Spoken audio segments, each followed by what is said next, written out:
Fernando, buen día, ¿cómo Un estás? buen día para todos. ¿Cómo has observado la primera vuelta? ¿Quedan previsibles los resultados? ¿Hubo novedades? Tú que sigues de cerca el desarrollo político del Los país? detalles del proceso, ¿no? Y creo que más que cualquier peruano en realidad, muy de Muchas cerca lo gracias. sigue. Al final las encuestas, medio punto más, medio punto menos, revelaban lo que estaba pasando realmente.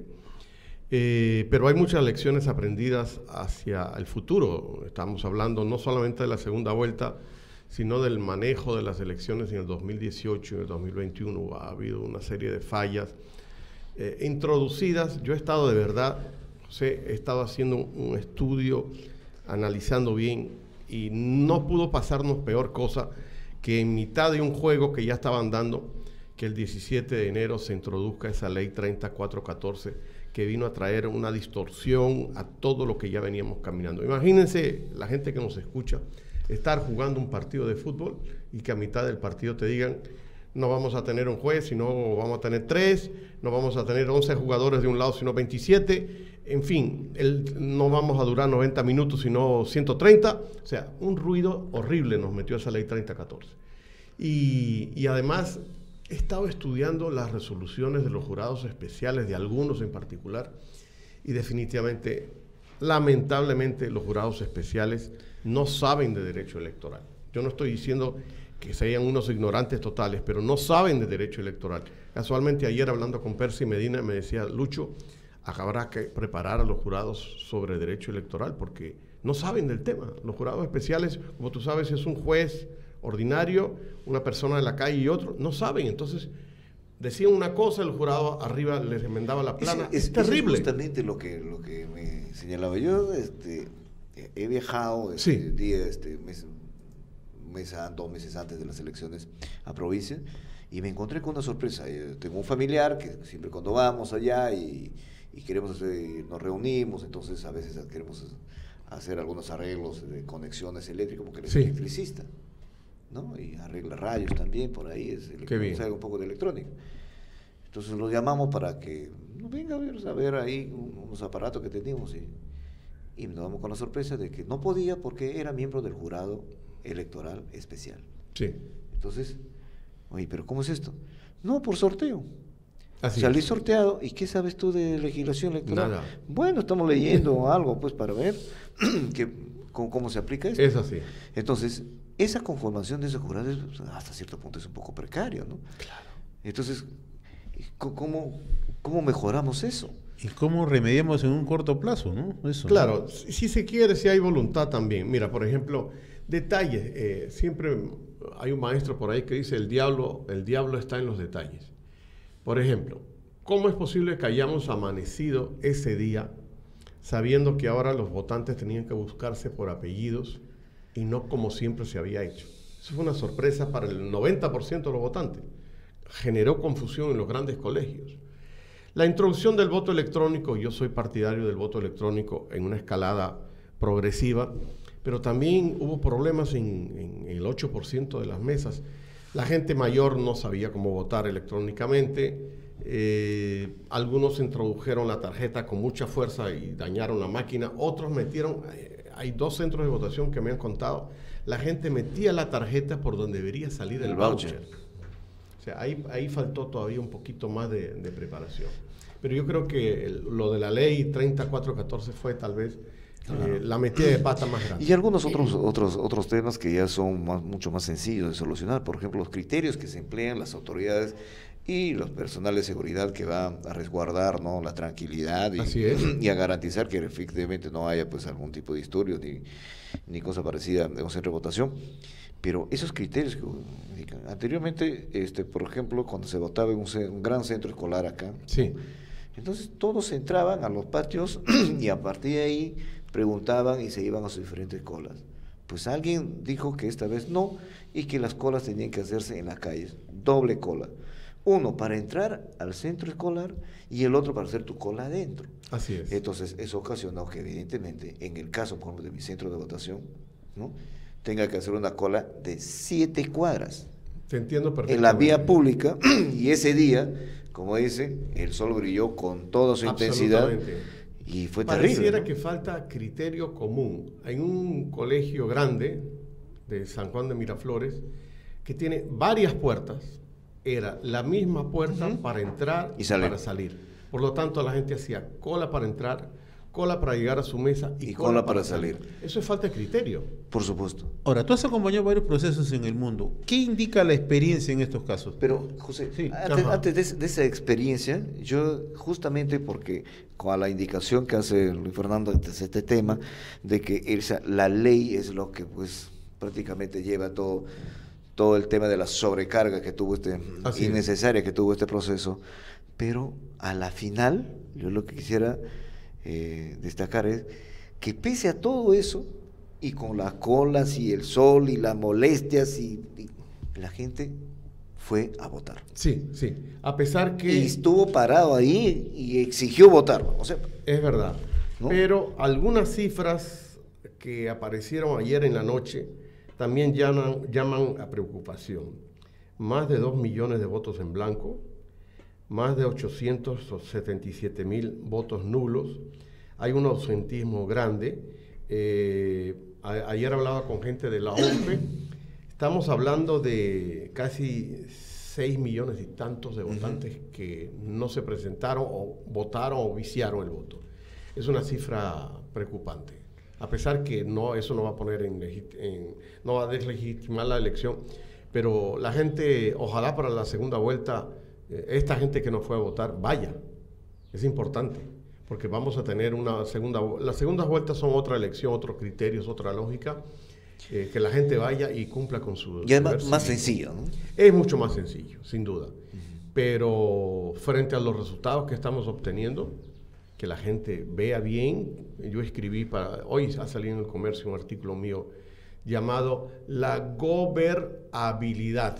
O sea, ¿cuál será la habilidad que tendrá el gobierno para contrarrestar el gran poder que va a tener cierta fuerza política a nivel de Congreso? O sea, es complicado, porque si no, vamos a volver a años donde los gobernantes pensaban que esto era su chacra y hacían con su voto cualquier cosa. Yo creo que dado los análisis y todos los sectores que estamos entrevistando aquí en RCR, diferentes opiniones, diferentes sectores políticos, claro, vienen, prácticamente creo que en un punto que nosotros podemos resumir eso es en un consenso, ¿no? No hay condiciones en el país como para que una fuerza política pretenda, en este caso, ¿no?, basado en su mayoría, en este caso Fuerza Popular, que tiene 70 votos, 70 congresistas, puedan, ¿no?, excluir al resto.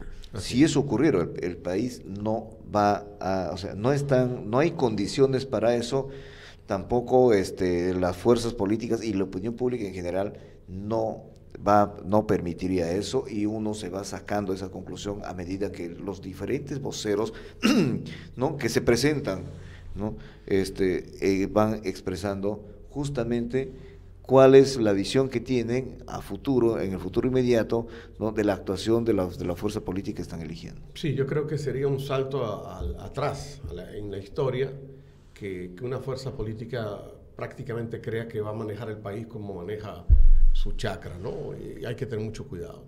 Sobre todo porque también dentro de la elección vimos que hay un voto de un sector que reclama que no está dentro del modelo económico, y son 20 congresistas que van a hacer una oposición interesante, pero complicada. Entonces todo eso nos puede generar un clima de ingobernabilidad.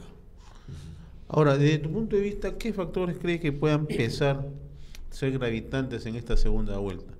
¿Qué aspectos tendrá que exhibir cada uno de los, tanto Keiko Fujimori como Pedro Pablo Kuczynski, para generar esa confianza, ¿no? Creo que el primer punto tiene que ver con las propuestas. Lamentablemente en la primera vuelta, y con primero 19 candidatos que terminaron siendo 10, no hubo mucho tiempo para escuchar propuestas. Yo creo que ahora vienen las propuestas. Y ambos grupos van a tener que negociar esos votos que les faltan con los demás partidos, que a pesar de que no aportaron demasiado, pero tienen un punto de vista importante. Y creo que además tienen que mirar muy bien los números en provincia, el caso de Cajamarca, el caso de casi todos los departamentos del sur, ver qué se puede hacer, porque si ahí hay un voto de protesta, si hay un voto de reclamo, es porque hay justas Pero es un voto de protesta reivindicaciones. menor al de otras oportunidades, porque si uno revisa, por ejemplo, lo que logró Ollanta-Humala, que también Sí, era un voto de sí. protesta, era superior al que ha logrado el Frente de Verónica Mendoza. Pero ¿no? se nota que, por ejemplo, en los departamentos donde Verónica, sobre todo en los distritos mineros, ahí hay algo que está pasando.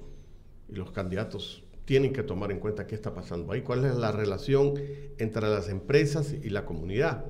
¿Por qué los electores salen tan con mal sabor en la boca, tan desasistidos por esas empresas? Miren, va a ser interesante este proceso porque en realidad aquí se va a ver la habilidad de cada fuerza política por hacer compromisos y compromisos abiertos, públicos y transparentes que después el electorado lo va a tener que y los va a exigir y lo va a vigilar. Y en este tema, por ejemplo, justamente de esta mención que haces, por ejemplo, de las áreas territoriales donde hay proyectos que son proyectos nacionales y inversiones muy fuertes, llámese Apurímac, por ejemplo. En Apurímac hay una de las inversiones que sea más grande del mundo en este momento, que son 10.000 millones de dólares que se han invertido en las Bambas, y que, bueno, y que todos sabemos que hay conflictos, hay confrontaciones, ¿no? Y eso a la vez también se expresa, ¿no?, en la votación, que hay en Apurímac, igualmente en Ayacucho, igualmente en Cusco, en Puno, ¿no?, en Huancavelica. Entonces, nosotros en la experiencia de manejo de promoción de inversiones, en este caso, quizás haya una lectura, una de las lecturas que se pueden tener, es que cuando estos proyectos han avanzado, ¿no?, y se han logrado los consensos como para que la población acepte, ¿no?, que esas inversiones se hagan en sus comunidades, sí, ¿no?, en un momento determinado el Estado estuvo acompañando esos procesos inicialmente. ¿Para qué? Para lograr esos consensos. El Estado siempre ha intervenido, quizás no de la manera tan eficiente como se pensaba, pero estuvo allí. Así es. ¿Cuál fue el problema? Y el problema es que a la luz de la experiencia que es vivida, ¿no?, lo que se ha visto es que el Estado, después de que la inversión aterrizó en esas comunidades, dejó ya, ¿no?, que entre la comunidad y la empresa se hagan los consensos y se acuerden, y dejó de participar como un facilitador allí. Entonces, cuando hay desacuerdos, no hay, ¿no?, una línea media que le llame a lo que siga tratando de mantener esos consensos, porque el Estado se apartó de eso. Te comento algo. Hace un par de años tuve la oportunidad de hacer un análisis, un trabajo que me llevó a Canadá y me llevó a Australia a ir a campamentos mineros. Y ahí hay una buena relación entre lo que uno llama la explotación, la exploración y la naturaleza. Porque las comunidades que viven alrededor de esos campos mineros llegaron a acuerdos facilitados por los gobiernos. Por supuesto. Entonces, ¿por qué acá siempre tenemos que hacer la cosa? El Estado llega cuando hay el conflicto. Sí. Está llegando cuando ya hay el conflicto. Y te estoy hablando dos distintos, claro, Australia y Canadá. Por supuesto. Y ahí hay una buena relación. Y aquí en el Perú el Estado está llegando como bombero, cuando ya está el conflicto. Y coexisten con la naturaleza, ¿no? Coexisten con la naturaleza. Acá en el Perú, y espero no ofender a nadie con lo que voy a decir, lamentablemente tenemos empresas mineras, en especial las venidas de la China, que maltratan al poblador y maltratan a sus empleados. Es casi una relación de esclavismo. Acá mismo en Marcona, yo creo que hay empresas mineras con responsabilidad social y otras que simplemente creen que esto es venir, explorar, contaminar e irse. Y ahí están los reclamos de los Claro, votantes. porque esa es una imagen que se había generado, y justamente nosotros hemos venido siguiendo de cerca, por ejemplo, la evolución que ha habido en las Bambas, ¿no?, como le digo, esa inversión, que ahora pertenece justamente a una empresa que ha sido transferida hacia una empresa china. Y preguntamos por qué no veíamos chinos en las Bambas, si es una empresa china. Y la respuesta que nos dieron es que en realidad ellos están haciendo una reformulación de la gestión que tienen en sus proyectos, y en este momento, por ejemplo, los administradores de esa empresa y de ese proyecto son australianos y brasileño. Porque vienen con otro criterio. Claro, por un criterio, entonces, y ellos han entendido que lo de Nazca, por ejemplo, ha sido una mala experiencia en su momento y tratan de mejorar. Eso, pues, por lo menos a tiendas cerradas, lo que podemos obtener como una apreciación, ¿no?, que nos dieron. Entonces, sí, pues hay preocupación por eso, y lo que usted dice realmente ha sido captado en este momento, y en este proyecto, lo más grande que hay en el país, se está tratando de hacer un manejo, ¿no?, y no exento de conflictos, ¿no? Y el Estado, como te digo, siempre llega ya después. Y apagar incendios es muy tarde. Es complicado. Volviendo al tema de las reflexiones, yo creo que ambos candidatos van a tener que hacer concesiones para lograr captar votos de los otros partidos. Llegar a concesiones que pueden tener que ver con... Bueno, hay muchos empresarios, ayer hablaba con algunos que me decían, tranquilo Lucho, se salvó el modelo, tenemos democracia para rato. Yo digo, sí, pero cuidado, no vayan a creer que ahora, porque votaron y ganó lo que podamos llamar un centro derecha, todo está resuelto. Hay muchos problemas todavía en el Perú.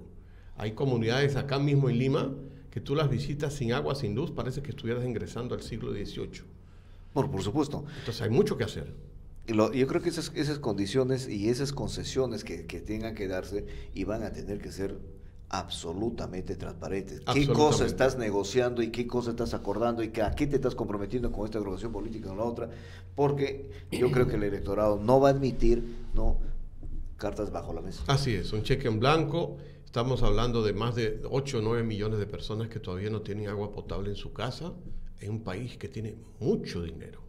Claro, va a pesar el peso de la inversión pública para infraestructura, pero también va a pesar el peso de la inversión privada para desarrollar. Y se puede congeniar. Yo creo que es la redefinición del rol del Estado, ¿no? Así es. Un Estado que intervenga más, no intervenir en el dirigismo, ¿no?, de la actividad económica, y como algunos han pintado como un diablo que el Estado esté presente, ¿no?, sino que un Estado que genere un rol, por ejemplo, en el tema, por ejemplo, un Estado de regulador, un Estado árbitro, facilitador y también emprendedor. Claro. Promotor, ejemplo, ¿no? Promotor. Este tema de la seguridad, no puede ser que no nos pongamos de acuerdo. El Callao sigue registrando, están ahorita reunidos para ver si amplían el lapso del estado de excepción. No puede ser que no podamos resolver ese tipo de problemas. Pero a todas luces es una declaratoria de emergencia que no ha resuelto nada. No ha resuelto. Han seguido los muertos, han seguido las extorsiones, algo pasa ahí. El último libro de Carlos Meléndez, llamado Los Anticandidatos, tiene un capítulo referido a los chalacos, que prácticamente insinúa que no van a salir, no se va a resolver el problema porque los delincuentes están metidos en las esferas de poder del Callao. No es que se insinúa, ¿no? Ya se ha dicho abiertamente en algunos foros y también en algunas entrevistas que hemos tenido acá, se han dicho con toda claridad ese tema. Y hay una descripción, digamos, pues, que te digo, que pone a los que tienen pelos, los pelos de punta, ¿no? Así es. Y algo pasó semejante. Y a los que no lo tenemos, bueno, nos preocupa. Algo semejante pasó hace meses atrás en la anterior gestión del alcalde de La Victoria, que también dicen que contrató dentro de su equipo de seguridad a la mayoría de los agentes no precisamente muy sociales que tenía La Victoria. En los equipos de seguridad de la municipalidad contrataron a una especie de matones, de choros, queriendo que con eso iba a eliminar el problema, y les dio poder. Y ha creado un grupo parasitario allí y extorsionador, ¿no? O sea, ¿hasta qué punto? O me sigues dando el trabajo o yo vuelvo a la calle y te armo aquí el problema. Y la vez pasada, una alcaldesa de La Perla, me parece, señaló y graficó este tema de manera más espantosa que se puede considerar. Porque dijo que en realidad el tema de la delincuencia, dijo, ya aquí no se puede controlar. Aquí en la Perla Baja, digo, donde hay mucha delincuencia. Se le salió de la mano. No, sí, claro, sí. Y la mayoría hay muchos que están presos en las cárceles, todo. Los días sábados y los días domingos es como una feria. Los chicos salen y dicen, nos vamos de penales. Así es. O sea, es una algarabía que todo el mundo entonces se alista para ir a visitar a un familiar en los penales, como quieres que vamos a la playa, ¿no? Así es. Un factor, José, que deberíamos meter en este análisis es que yo creo que esta vez al gobierno se le pasó la mano metiéndose en el proceso electoral. La declaración del presidente de la República a la salida de su centro de votación, criticando la elección, criticando al sistema electoral, me pareció bien desafortunado. ¿Y algo te dice que el presidente y su señora seguirán interviniendo en esta segunda fase? Pareciera que sí, a través del Twitter, a través de todas las redes sociales. Y eso introduce, yo creo que un ruido político innecesario. Acabamos de ver hace un par de días un tuit ya no solamente el presidente, su esposa, sino también del presidente del Consejo de Ministros. Así es. Señor Pedro Cateriano. Entrando en una disputa con la señora Fujimori, que no le hace bien al proceso. Ya teníamos ruido del secretario general de la OEA, que también metió su brazo cuando nadie le pedía opinión. Eso es lo que quería preguntarle. No, ayer la misión ya presentó el informe. Claro, ¿cómo aprecia usted la labor que han hecho las misiones de observación que han venido? Estuve con ellos desde el viernes, el sábado fui parte de los profesores que les hicieron una capacitación. Las misiones, claro, creen que el cronograma electoral hay que ajustarlo para evitar que este periodo de tachas llegue hasta esta altura, que hay que mejorar lo del voto electrónico, o sea, ellos tienen una visión bien clara del asunto, pero se les adelantó el señor. Creo que fue una caricatura ayer en el periódico La República que graficó exactamente lo que yo había dicho el jueves y el viernes. El secretario general de la OEA le jaló la alfombra a la propia misión que ya tenía en el país. Y la misión terminó ayer con un informe diciendo que esta primera vuelta, a pesar de los problemas y ajustes que hay que hacer en ninguna parte del mundo, ni siquiera en los Estados Unidos, hay elecciones perfectas. Las elecciones siempre tienen algún problemita, porque eso es parte del juego democrático. Pero que la elección es justa, libre y transparente. Y ahí están los resultados. Y sobre todo, todas las agrupaciones políticas que han participado han aceptado, pero claro. Los resultados hasta este momento. Quitando tal vez al presidente Toledo, que insiste en una idea descabellada, que aquí hay un golpe electoral, que sabemos que no hay. Yo creo que el golpe se lo llevó él, lamentablemente, ¿no? Pero... Además, es parte casi ya de la forma como se maneja Alejandro Toledo, ¿no? Sí.